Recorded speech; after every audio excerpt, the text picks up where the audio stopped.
Nasa kote ng mga otoridad ng isang 22 anyos na lalaki matapos ang bypass operation na isinagawa ng San Manuel Municipal Police Station sa Barangay District 1, San Manuel, Isabela. Kinilala ang suspek na si alias PJ at residente ng Barangay San Rafael Rojas, Isabela. Ayon sa pulisya, kabilang ang suspek sa mga newly identified individuals na sangkot umano sa iligal na droga sa lalawigan. Nakumpiska mula sa suspek ang hinihinalang shabu na may kabuang timbang na 2.8 grams at tinatayang nagkakahalaga ng 19,040 pesos. Na-recover din ng mga operatiba ang bypass money na 6,000 pesos, isang cellphone, pouch na may lamang pera at motorsiklong walang plaka. Naharap ang suspek sa kasong paglabag sa RA 9165 o Comprehensive Dangerous Drugs Act of 2002. Samantala, tiniyak naman ng Isabela Police Provincial Office na ipagpapatuloy nila ang mas pinaigting na operasyon laban sa iligal na droga upang mapanatili ang ligtas at mapayapang komunidad sa lalawigan.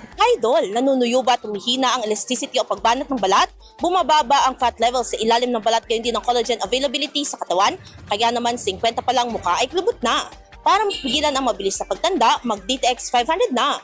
Pinaparami ang cell regulators gaya ng retinols, peptides at growth factors para sa collagen metabolism and production. Sa DTX 500, hindi lang balat mo ang magiging makinis kundi ang selula ng iyong buong katawan. Para maging healthy, mag-DTX 500 palagi. Para sa IFM News, ako si Idol Sen na Marie Akdang, Idol!